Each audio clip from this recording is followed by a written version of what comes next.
原田啓二さん、当時15歳。疎開先の安芸郡奥海田村から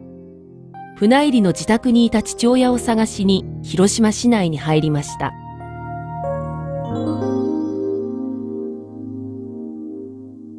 小屋浦というところの県民修練道場に無理やりに行かされまして、ちょうど1週間目の月曜日です。で、今日は月曜日だからお前たちに一日休みをやるから、でお母さんのおっぱいでも飲んでこいと言いましたよ。それで6時半頃だったでしょうか、朝食食べて、それからみんな喜んでね、勇んで小屋浦の駅へ行きまして、7時過ぎの汽車広島駅に乗りました。それでみんな乗りながらやっと解放されてね、のびのびしながら中で牛教じながら大話しながらね、でところで今からどうするかというので、せっかくの休みだから久しぶりに映画でも見に行こうと、八丁堀の新東宝でちょうど「天保水湖伝」という時代劇をやられるから見に行こうというので、それじゃそうしようというので広島駅まで乗っていくつもりだったんですが、ちょうど友達の一人が「いやしかし今映画館は開演は正午に開演のはずで」と「今から行っても無駄で」というので、それなら俺はね、ちょうど母が海田の方へ疎開してるので、海田で途中下車させてもらおうというので、それじゃ必ず正午には八丁で会おうぜというので約束してね、みんなに車窓から手を振られて、それじゃ昼に会おうな言って、私は降りて屋外帯へ向いて約1キロの道を歩いたんです。もう暑い炎天下を歩いて、それで母がいる屋外帯へ帰りまして、で屋外帯の農家の離れにで、母がちょうど「今日はお父さんの弁当を作っておるんだ」と「ちょうどよかった」と「弁当を持ってってあげてくれ」というのでね、それじゃあいうので、それで上着を脱いで、そして帽子を取ってですね、それで母が冷たいお茶と、それで団子をですね食べながら、それで母と今の県民修練道場の話をしておったところへ、確か光があったですね。パカッて光って、おっと思った瞬間に地軸を揺るがす、地軸って地球の新月動かすという地軸で、本当にそういうぐわーっときましてね、それで上からゴミが落ちてくるし、ドーンと大きな音がしまして、それで今まで聞いたことのない音ですので、てっきり裏の川に1トン爆弾でも落ちたんだろうというので飛び出したんですよ。ところが爆撃された気配はないと、俺辺りを見ましたところが、北西の方向にですね白い雲がもくもく上がりだして、ね、それがぐんぐん大きくなって、ちょうどキノコ状の雲が上がりまして、しばらく経ったらピンク色に変わってきましたですけどね、それがぐんぐんで村の人も一緒に何だろうかというので、みんな唖然としてそれを見ておりまして、どこだろうかというのでね、その時まだ広島で行くと分からんのですよ。元気な人間は私一人ですよ。頑張れ入りました。これでもう大破ですよ。家が皆が大破してね、一人もいないんですね。そういう意味でおそらくみんなね、建物疎開じゃなんじゃいでみんな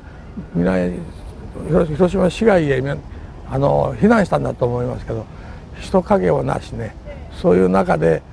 ずっと兵器所、今の広島大学の医学部の裏をずっと通りましてね、それから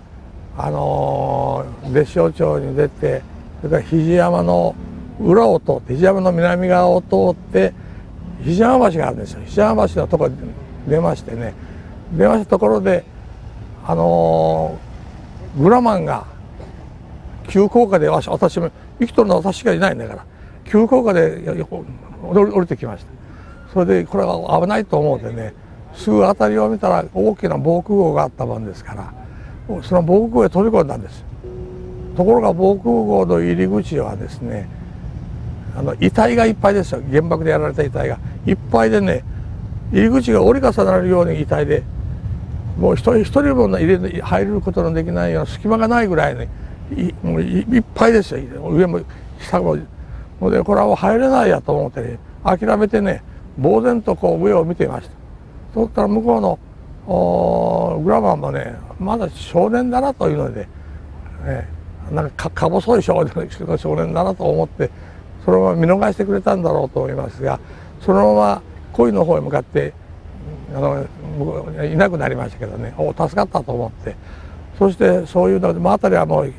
遺体だらけですけどね、ちょうど見ましたら、ちょうど父がおる中国総監部が広島文理科大学3階にちょうど中国地方総監部があるんですよ。そこから真っ黒い煙がずーっと吹き出してね、それがずーっと西に向かってたなびいてきたですね。あの時はね、たなびきなおっとびっくりしましたけどね、上やからそれがずーっと真っ黒い煙がたなびくのも見ました。父をこの総監部へ行ってみようかなと思ったけどね、まずその父の今の自宅へ行ってみようというんで、まっすぐその船入りを目指してですね、高野橋に出ました。ところが高野橋はね、もうなんか燃え尽きたような感じですけどね、辺りが真っ暗闇のような感じですよ。昼間ですよ。午後3時頃で真昼間にかかわらず真っ暗闇で、ちょうど日食でしょうかね、真っ暗い、日暮れのような感じだったですね。それから今度は加古町に来たところで、その女学生の1年生の幼い子ですよね、それらが水をちょうだい、水を飲ませてちょうだいって言いながら、私の目の周りを4、5人が取り囲んでね、手を出して水をちょうだい、水を飲ませてちょうだいと言って私に水をせがみましたんでね、それでびっくりしてね、すぐに自転車を放り投げてですね、どっかに水はないかなと思って探しましたら、ちょうど道の平和公園側の道の家の水道管から水を吹き出してるんですよ。水をね、真っ白い水柱上げて、それでよしあったというんで、足元を見たらそこにまたちょうど幸いにね、缶詰の空き缶が転んどったもんだから、それ拾い集めて、そしてそこの水走っていって水を汲んで女の子たちにも持って帰って一つずつ渡して、でみんな喜んでね、そしてみんな持って今にも飲もうとしたところへ、中に一人飲んだから持っとったと思いますがね、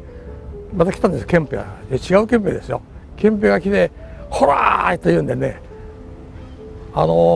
やけどに水を飲んだら死ぬぞと言って「水捨てろ!」と言って怒りましたよ。で今度は私に対してね「お前が女学生を殺す気か!」と言ってね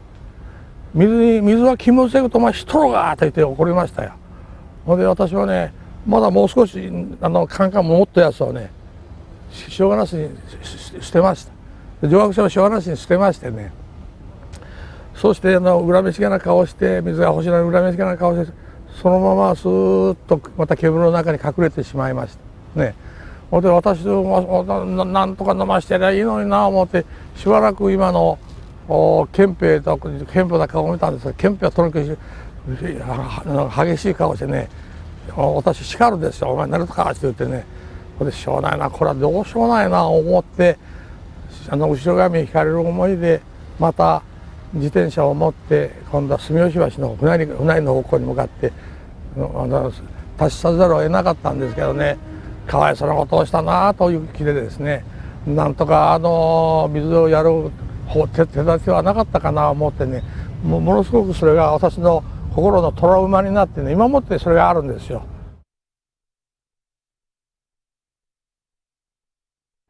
せっかく生かされたと言いましょうか、生かされた人生ですからね、生きとる限りはその亡くなった人の代わりにですね、その被爆の悲惨な被爆の状態を後に残る者に